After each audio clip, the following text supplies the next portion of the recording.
Alright, I'm gonna start, in a minute now. 1, 2, 3.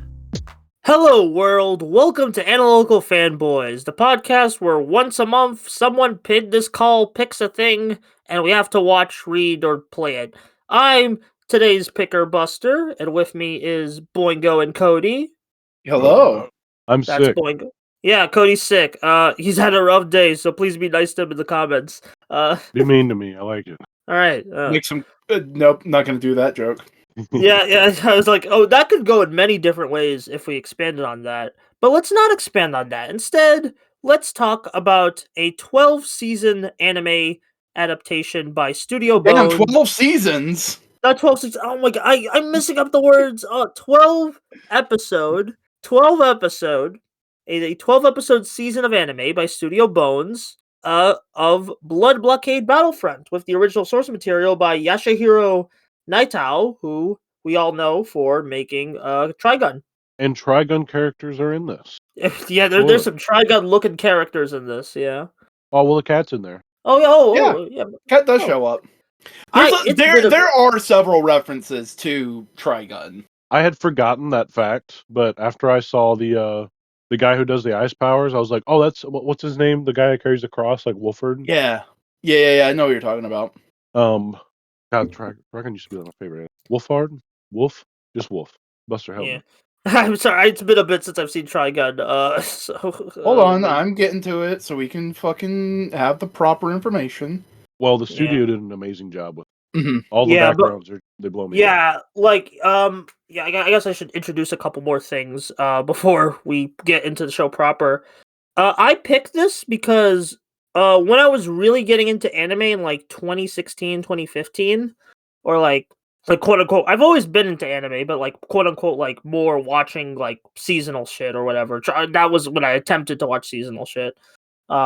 This was one of my favorites, and I still think it is a really great show and one of my favorite animes. And we're gonna get into why. I also, sorry for my mic. I'm in a different location today because of reasons. Don't worry about it. You sound normal and beautiful. Thank you. But yeah, where do we want to start? I think just the base premise. Tell the people why you picked it, and also what Blockade Battlefront, the premise of the show is. I already told people why I picked it, but just earlier. But the premise revolves around a young photographer called Leonardo Watch who obtains all-seeing eyes, but at the cost of his sister's eyesight. So he goes to work for, in the city of Hellsalem's Law, he goes to work for an organization called Libre, and basically gets into wacky hijinks and shit. Mm-hmm. Yeah, there's a lot of characters. One of my favorite things about the show is the amount of characters and how much personality is they bursting from the scenes every shot or every scene. There is a lot of characters to keep track of. Not all of them get proper arcs, but it's fun and chaotic in that in a really fun way. Especially because the premise of the show basically has it's set in a New York City. It is New York. Yeah, it is New York. It's straight up New York. Yeah, Hellsalem's Lot, and it's kind of taking that to the next level of aliens and monsters all over the place. Well, I mean, that's part of the origin for why it's called Hellsalem's Lot. Is a giant fucking void dimensional thing happens in New York, and that's where all the monsters and alien creatures come from. Yeah, and so they're like, all right, we're just gonna do a peace agreement with them. They're now American citizens. We're renaming New York. Yeah. Sorry, I'm sorry, flopping all over the place. No, it's fine. But yeah, they're just there's a really nice chaotic energy to the show that I don't really see from any other anime, especially I don't know, again, we have lots of characters both background and main cast of people part of Libre or people just sit the amount of scale of the show is impressive to me. That they I was gonna say they go above and beyond. Have consistency with background characters that you could spot multiple times. Yeah.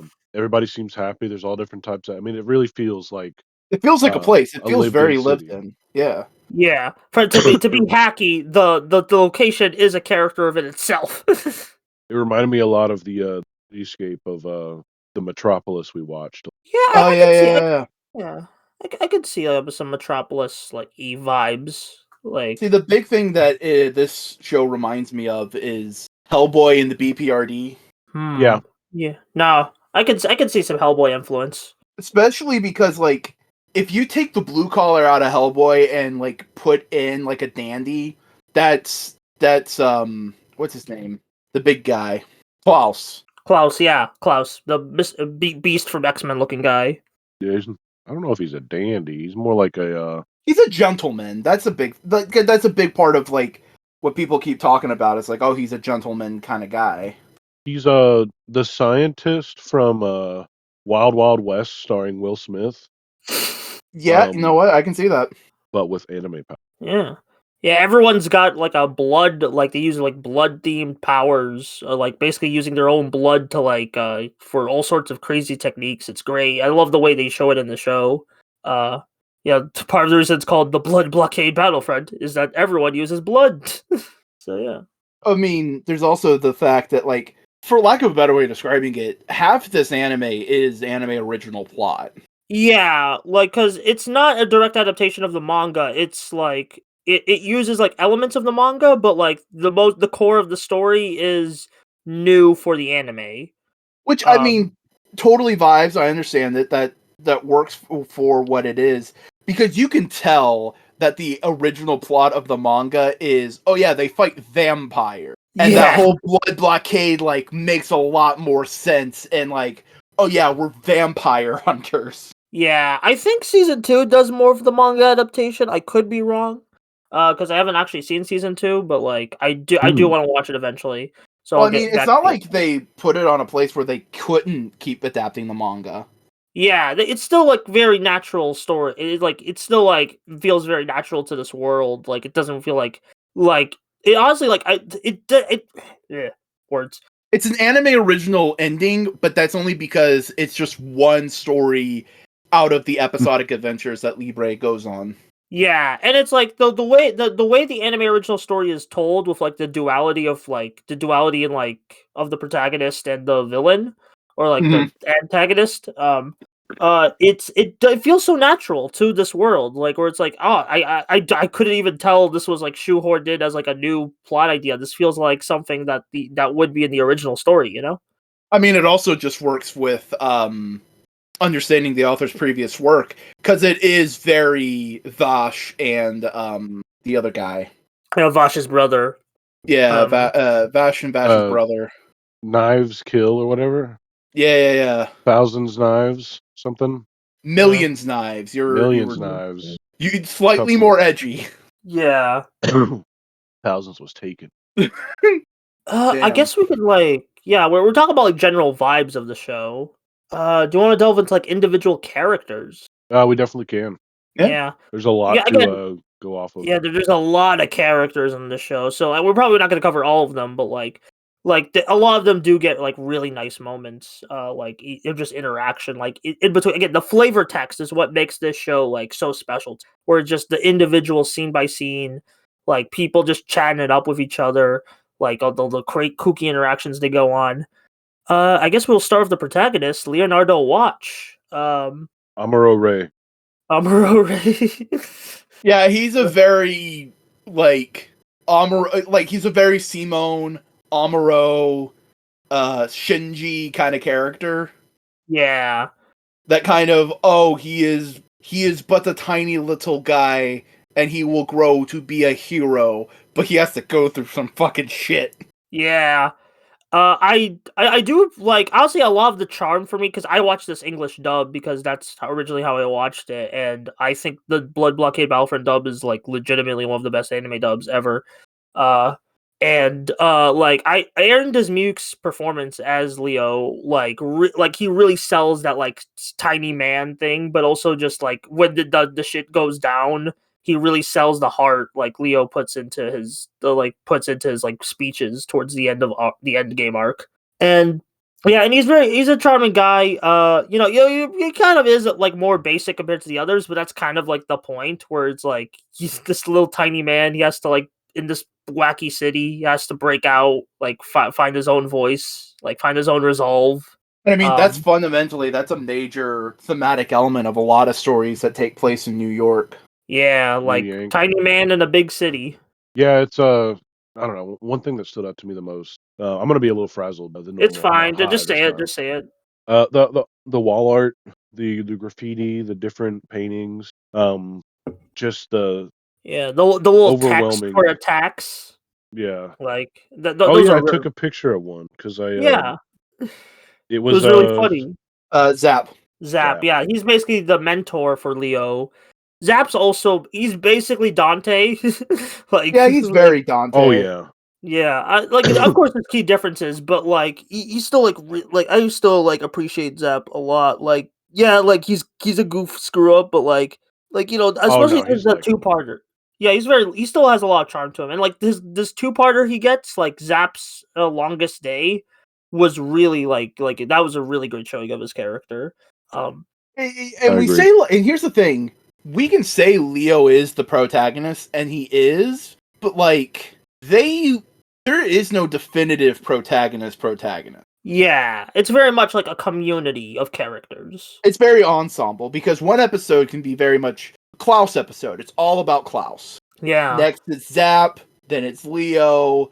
Sometimes a random side character. Yeah. And like again, for a story taking place in New York, that just makes sense, you know. Yeah, variety of tones, like how in New York is a variety of like cultures melding together. The music. Well, before I go into the music, I will say that like the thing that grabbed me, like it was episode 1, the speech from Klaus as soon as he and I mean I understood that it was going to be a little my hero like situation, which is fine because I love my hero. As soon as they talked about like as long as you always like, stumble forward towards the light, it's like wow, dude, I fucking love shit like that. I love corny like never give up type stuff.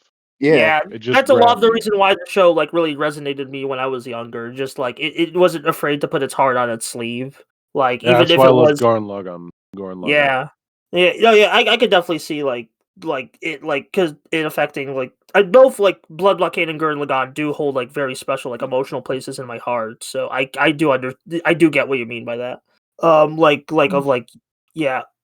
There's also just something like for lack of like I keep bringing it up, but it's like it was a major thematic thing that I just noticed while watching it of just how thematically important they rename it, but it is New York. How thematically important and resonant New York is to this place, to the story in general. Of like, there's all these different people and cultures coming together, trying to intermingle, trying to live in peace, and fundamentally, it's only can keep moving because there is a select few people who just want to do good by others, and that's what kind of keeps everything rolling. Yeah, like the good hearts of a few will help many. Yeah, and I'm sorry, I'm like losing my trail of thought. We're recording this very late. It's okay. Oh, a bit frazzled today. I guess we can talk about one of my favorite episodes. Actually, I have a couple of like standout episodes because, like, despite being 12 episodes, I think the episode concepts here are really well done. Like, just really creative and well done. Like, I guess one of my first standout episodes, besides the first one, was like episode 3, where Klaus plays that chess game. Not chess. It was like Prost chess. Prost chess. He plays that game with the Profos. guy. Like that was like that episode really like hooked me like back in the day, and it still hooked me now. Prosfair. Yeah. Where he plays Prosfair with the demon guy, and like something about that episode just like I always like Klaus. Like Klaus, what has been did some great showings of like characterization like back then, but like I get like the visuals when he's like playing, like the game. The little like monologues and speeches like they have like Klaus like again like the dub for this is really good and it really like enhances the material for me. I hope we get more of that demon we saw. Oh, demon's great. Just a bunch of brains underneath a cloth. Yeah, like there's some really creative like villain designs in this. The monster cars, y'all did not prepare me for. Oh yeah, I completely forgot about the monster cars. Like, there's a lot of like Easter eggs too. They also do one of my favorite things that anime does now. They take the badgeless like 3D renders. Yeah, the 3D renders. Yeah, and put them in the anime. Like all the police cars were just full on like 2007 era Dodge Chargers for no reason. They had the 1960s Beetles driving. Oh yeah. Like I next like to that like kind of. monster cars, and like I swear there was a car that looked like the the anime for Men in Black. The car goes like super Oh, mode and then like That's alien probably black. intentional. That's probably Yeah, because no, there's a it lot of like not even just being in New York, but there's just a lot of like Americana, like American music being oh yeah. used. Like this is one of those anime because I didn't watch it completely sub and dubbed. I did watch an episode or two subbed just to see what it was like. The dub not necessarily is superior, but it's more fitting. Yeah, I can see what you mean. Because it is a story dealing with American themes, themes heavily associated with American storytelling. It's dealing a lot with Americana, New York, all these kind of things. So having it be in English, it just feels like copacetic. It feels right. Yeah, it helps that the dub is like legit good. Like the Mhm. directing on it was like legit great. What else? Yeah, so episode 3 really. That episode with the press fair, Yeah, generally one of my favorite episodes too, because it really exemplifies Klaus as a character. Because you see him and you're just going like, oh, he's a big brute. Like that's why he's in charge. He's the biggest and strongest guy. It's like no, because he has a fucking will that won't quit and is smart. Oh yeah, Yeah. dude, Like he's definitely beat without a doubt. he's very beast-like, you know. yeah. And I think from that's episode- another element with like the main cast of there is elements of how to put it subversion. subversive because like the outer appearance isn't going to fit who they are as people, right? Uh-huh. Klaus looks like a beastly guy. He looks like a bruiser, but he's smart, he's kind, he's clever, all this different kind of stuff. Then you have Zap. He's the showboat. He's the hot, like he looks suave and dignified. He's a hothead. He's a piece of shit. He's just garbage. Yeah. Then you have Zed, who looks like a monster. You expect him to be a monster. Dude's a fucking samurai. Yeah. Oh, I knew you were gonna like Devil. This Devilman guy, right? Zed? No. That guy also is the guy with Carnage. Oh yeah, I love the Carnage guy. Yeah. No. The blue fish. Oh, yeah, man. Oh yeah, the blue.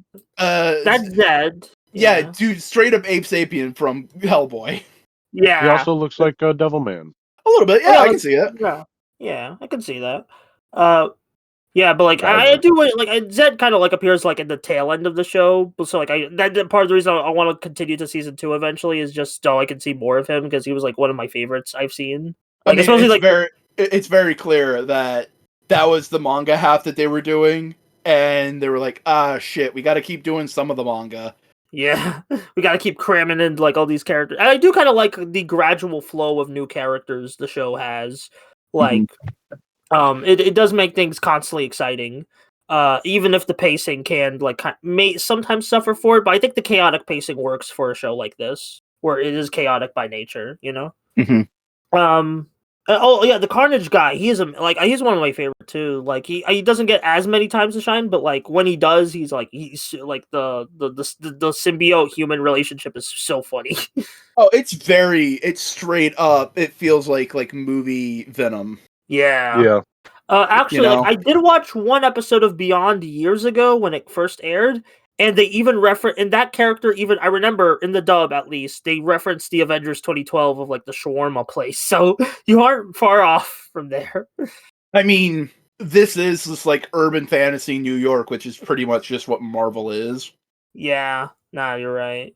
Yeah, it seems like the creator just like between this and Trigun, he just has like a very like fascination of like Western influence, which is hey, you find a niche and you stick to it. But like Trigun's more Western like influence and crosses. yeah, lots of crosses. Yeah. Can I just mention real quick? I fucking love Klaus's cross knuckle duster.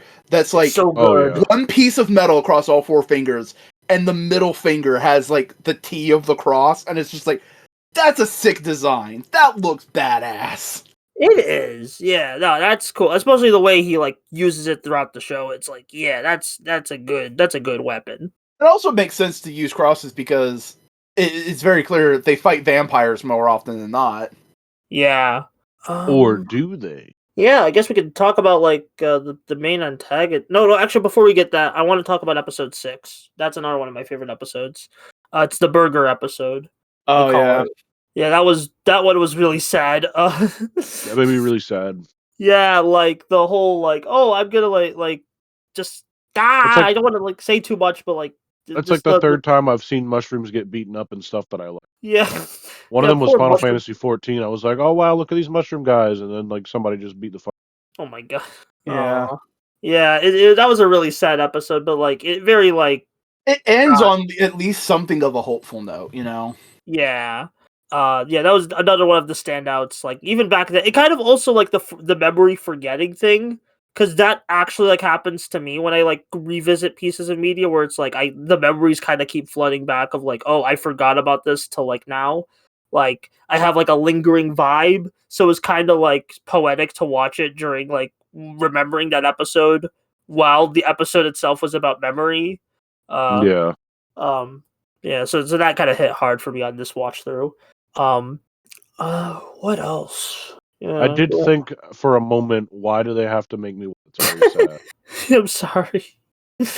I'm so sorry, Cody. Yeah, because like you love your little like Blorbo guys, so Oh, absolutely. yeah, and like that's the big Blorbo. Like, I'm yeah, kind of sad that like because it's very clear it's meant to be just like an episode of just the daily lives and adventures of what's going on. It'd be fun to see him come back, you know.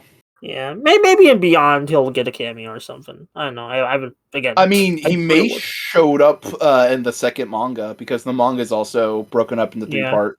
Yeah, actually, like a funny story. Speaking of the manga, literally like a few days after I recommend this, uh, freaking Dark Horse announced they're translating the manga or like releasing it like physical, which is Oh, the kind of second fun. part? Because they did the first part. Yeah, they announced. I think they announced the first part, but I think they're not. They're doing like the whole thing like throughout like a couple releases. So, Yeah, um, because the fucking September 7th, 2011, the first volume of the first part came out. And they've done all the first part, but they haven't started on the second or the third. yeah, I think they're re-releasing the first in like a new edition, like a new hardback edition, which like Probably I'm to definitely go doing. along with the hardback Trigun and Berserk Dark Horse is doing. Yeah, definitely to like coincide with at least the Trigun hardcovers. Yeah, but I hope they do like get more of the material in there, and not just the material they've already translated. Because I would love to read more of the manga. Like Mhm. I read a bit of it like a while ago, and I was like, well, this is different, but this is still really good. Yeah, I do have like I do kind of like have a nostalgic preference for the anime, especially because it's 10 years old. This is like the 10-year anniversary of the anime this year. It's kind of crazy, so I can feel nostalgic for it. Uh, yeah. Whew, yeah. Oh god, it just hit me. Like a lot of emotions are hitting me right now. I did Yeah. realize it came out a long time ago. Yeah. It was like it was around the advent of like when seasonal anime was like becoming a normal thing, especially with like Western distribution, like kind of like doubling down anime demand. Yeah, looking at it, Cody, this would have been like a year before I graduated Flow. Yeah, so well, yeah, 2017. I was in UNF. Yeah, 2017 is the second. This was airing April 2015. Yeah. And I do want to talk about like a bit of the airing because here's the thing. They actually delayed the final episode of this for like a couple few months because the last episode is 40 minutes, at least like the version they aired, or like 30 minutes.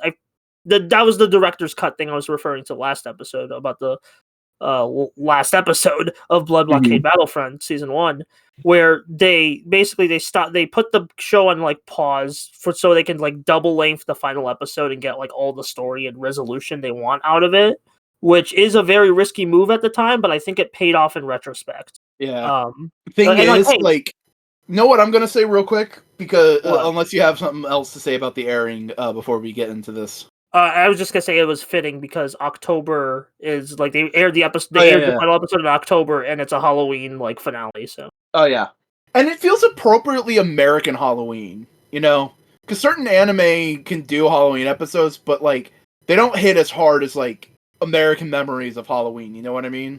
yeah, Because they celebrate it different. And it's not saying it's like, oh, they're doing a bad job. It's like, no, it's a different holiday for them. yeah. No, what I was about to say is Blood Blockade Battlefront walked so Jujutsu Kaisen could ran. Oh, I literally thought about the Shibuya incident, like he's just now, because like yeah, they both have Halloween incidents of like big climactic battles in Halloween. Yeah, oh my god, that you're right. This is the pre Shibuya incident, and the Shibuya incident. I'm kind of salty because the Shibuya incident got, of course, more famous. Oh, it is what it is. But like, there's other elements to it. It's like it's a larger ensemble cast, Yeah. and the protagonist isn't the big powerhouse; it's the protagonist's mentor. So Yeah. whenever you need a big fight, you go to the mentor character. You know? Yeah, you're Klaus or Satoru Gojo. Yeah. I mean, Yeah, here's maybe. the thing: Blood Blockade Battlefront walked because fucking Yu Yu Hakusho crawled. Yeah. Like, I'm not saying anything of the creativity or the originality of any of these properties. It's just more of like observation of like, oh, I can see the inspiration and connections and how different series take different things different ways. Yeah, like different like ideals. Yeah. No, I get what you mean. Yeah. And like everyone's gonna have their own like preferences based on like how they execute these concepts or like when they watch the show. Because like, again, like a lot of the reason I picked this was nostalgia, but it still holds up. You know, like it's still like like this show really did get me through like a pretty hard time in my life. So it's like, but like so I do have like a bit of bias for it because of that. But it's also like I just think it still holds up as a good show now. Yeah. I agree. It's really good. It's really well done. I think the only the only reason why it's not talked about more currently is just because it was the beginning of the seasonal slop of anime. You know what I mean? Yeah, like I remember there was where anime fandom is just all, hey, what's new seasonal? What's new seasonal? What's the new hot thing? And not taking time to let things breathe. Yeah, and I was about to say there was a viral tweet from like a few years back. I remember this, or someone posted a clip of the show being like, "Why did the animators go so hard on a show nobody will watch?" And that kind of like ties into like the seasonal slop where it's like everyone there's no looking back at the past.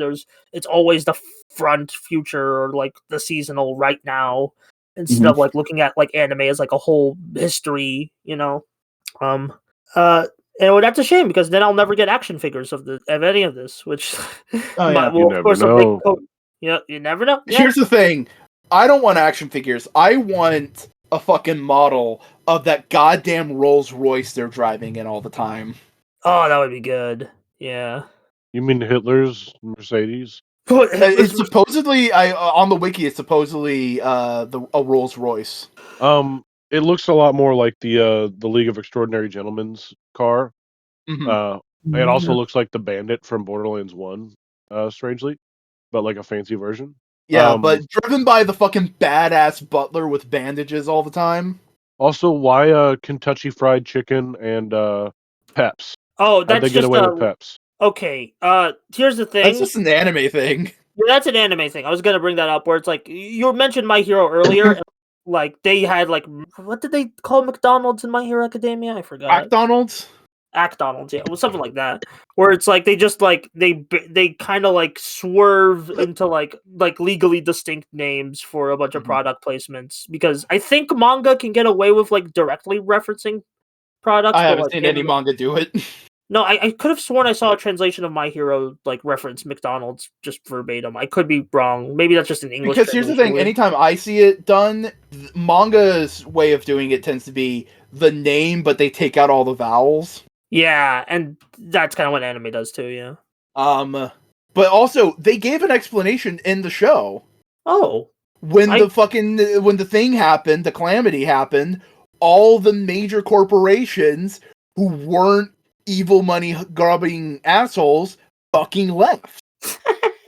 That's hilarious. Again, there's so much like dense world building like here, just little like fun says details. that in the burger episode.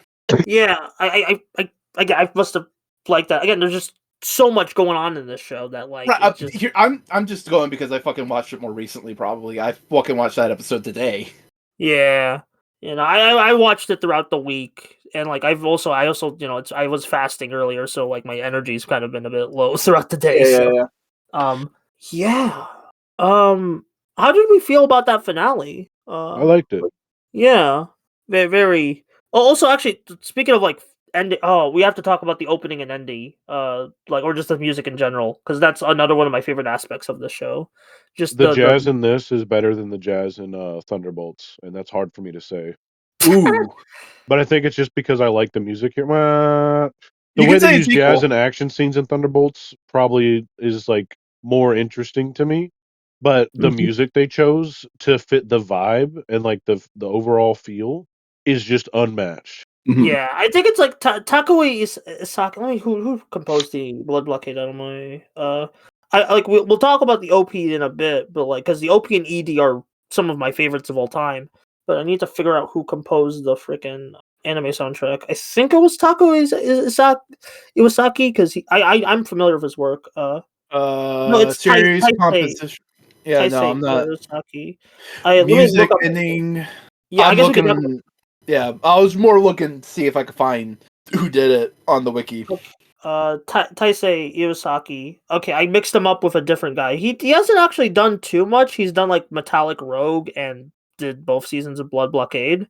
Also he did some music for Belle, the Mamoru Hosoda movie. Bump of chickens in the intro.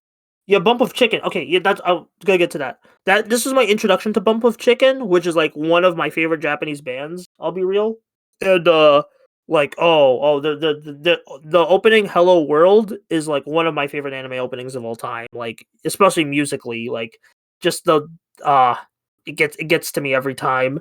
It is one of the better Bump of Chickens fucking openings. Yeah, and like hey, Bump of Chicken, they have a great track record, so that's saying something, you know. They also have an official Optimus Prime action. Yeah, Them, yeah, them and Linkin Park. True. yeah, and then of Jay course the Blavin has a ED. sound.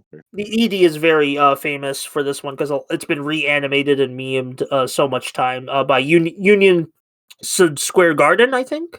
Let me check. I mean, it is, for lack of a better way of describing it, like the first notable meme anime opening or ending because we've had a couple of them more recently, like the Don Da Don Yeah, and Mashal. uh, Mashal Cheeky Nuts, Yeah, Creepy Nuts. Creepy Nuts. Cheeky Nuts. Look, they're cheeky for naming their band that way. Yeah, true. Yeah. And yeah, like I remember seeing like there's been a lot of reanimations of this on YouTube or just little like dance videos like back in the day. Like you could still probably find them now from like both when the show was airing and after. And I can't blame 'em. It's a good song. It's like but marmaladed sugar stop. Yeah, But it's just also just like really simple, solid little animations that fandoms can easily go like, oh, this character would dance like that, and they can yeah. reanimate it. Yeah, because like there's a lot of personality, but like there's so much you could like establish. You could like put that.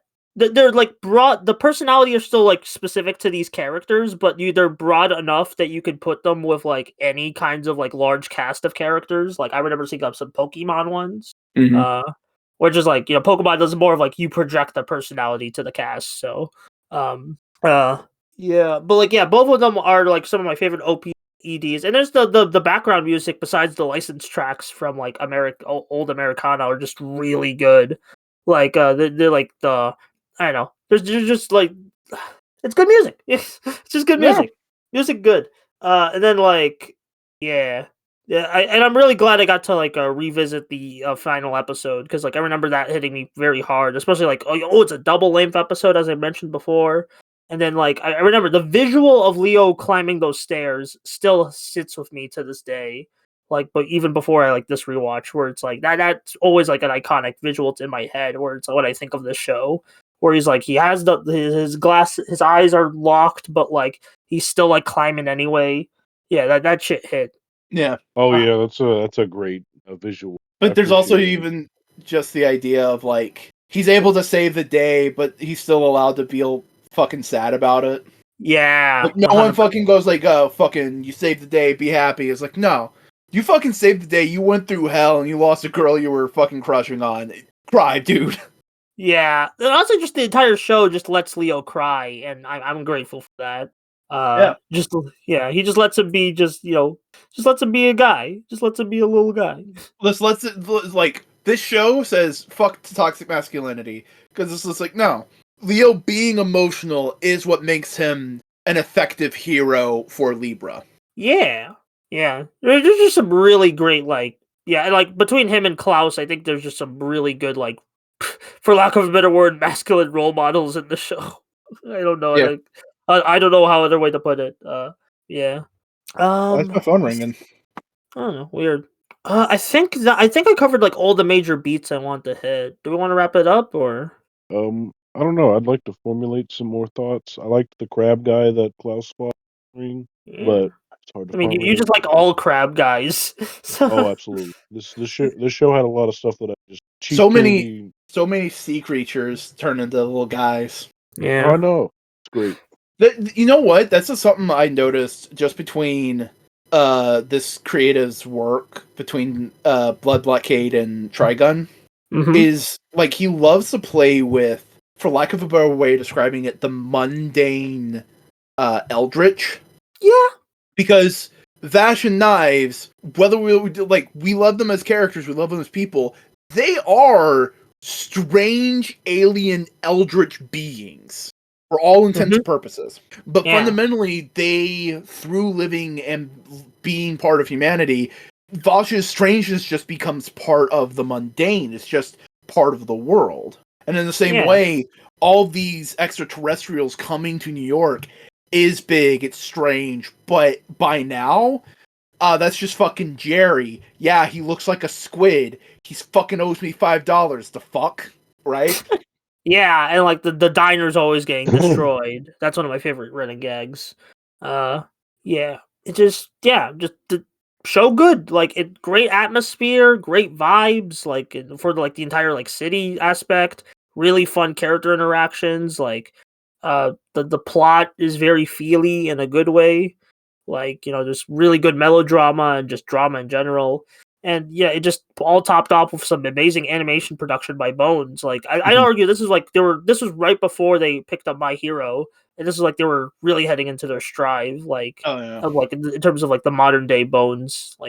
Well, I mean, Bones has always had the reputation of good quality shit. Yeah, but I'm not talking about their 2010 stride. I Remember, Buster, I'm not an old taku, but I'm an older anime fan than you are, so I remember certain shit. No, yeah, 2000. Yeah, I know Bones did some really cool shit in the 2000s. I remember talking to Cody, our friend Seth, about fucking Black Butler in high school. So that. Oh my god. Yeah.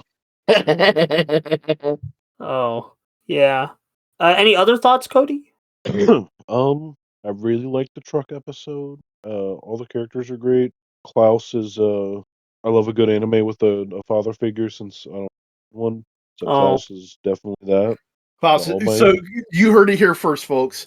Cody says Klaus is daddy. He's father. Yeah. Now, honestly, half the reason I wanted to recommend this show is Klaus, because I know, okay, Cody and Boingo would love Klaus. Oh, Klaus is fucking top tier, dude. Yeah. Because, I know you guys, you would love Klaus, and I'm glad I was right. To taint the entire podcast, I will say that Klaus is what Milady edgelords think they are when they dress up. True. Not true. I mean, just as indicative of Klaus and Libra as a whole, of they are truly good people trying to do good. So you get all the flaws are just you see them, you see the real person behind any flaw that can happen. Oh, and there's little sea slugs on the sidewalk. Yeah. Yeah. I didn't really think I honestly kind of when I was recommending this, I kind of didn't really realize. Oh yeah, you guys would vibe with the aesthetics of this a lot. Oh yeah. Oh yeah, they do world building to the level of Ghost in the Shell standalone comp. Yeah. I love it. That's my favorite. My favorite environmental vibe is Ghost in the Shell standalone complex. That show does it better than anything I've ever liked. And it reminds me so much of that. They do such a good job, just overall feel, conveying an emotion, conveying a vibe. there is something to be said about developing a world strong enough that like I can just see it and go like, oh, you can just make infinite spin-offs of this because every aspect of the world is so fully realized, you know? No, is it maybe I was right when I said 12 seasons earlier? It should, but again, because of the whole fucking seasonal anime thing, it got swept by the wayside. What else was going on in fucking 2015? I know what was going on in 2016 because I remember like 2016 is when My Hero and like a bunch of other shows came out. But like 2015, I'm like is a bit more blurry. 2015, Shugeki no Soma. Is it wrong to pick up girls in a dungeon? I'll never forget sitting at the table for lunch at St. John's in 2013, and Boingo just like pouring over this new novel that he found out about called My Hero, and he's like, "You'd love it. You got to read it." And I'm like, read it. Hey, that was legitimately like 9 chapters into the manga.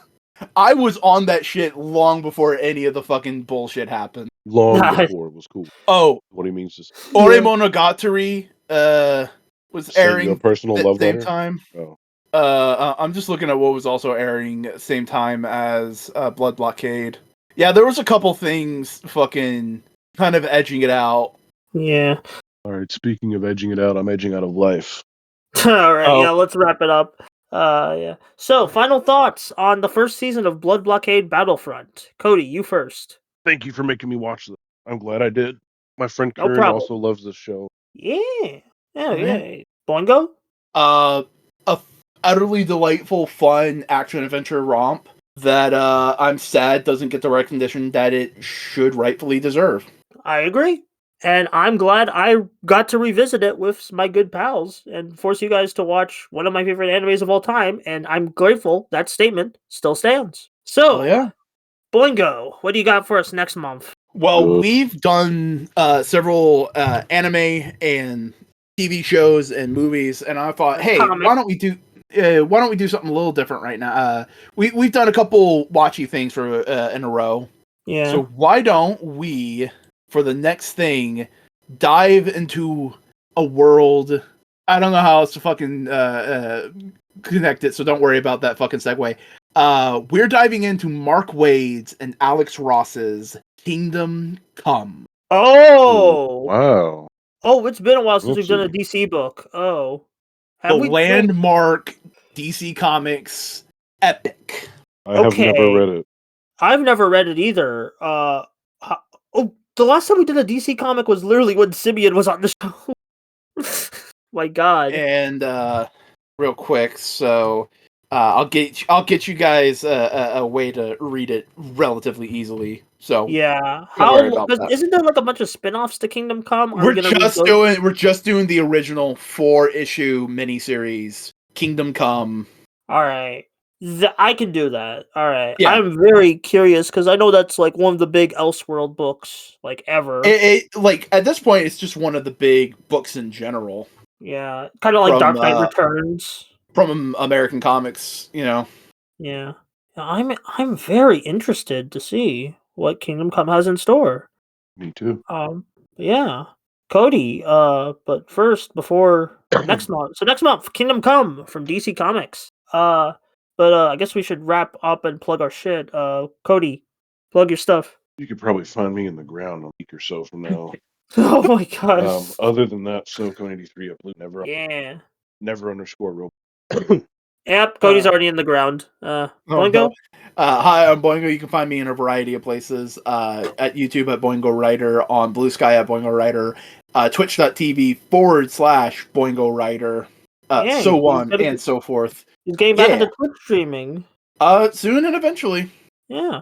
And I'm Buster Corp. I do a variety of videos on my YouTube channel. Also, I also do videos here on Modular where right now with my buddy Wyatt, we're going through all of Gozuger on Toku Talkers. And you can just check out all our podcasts, like the monthly show we do here, Analytical Fanboys. You just watched an episode of it, or listened. And also we do like a weekly Shoot the Shit, Find Out podcast, Modular Components. Hopefully that'll be for the next few weeks until we all get together around for Kingdom Come. But yeah, I think that's going to be it for this episode. So we'll see you next month with Kingdom Come. Hasta luego. All right.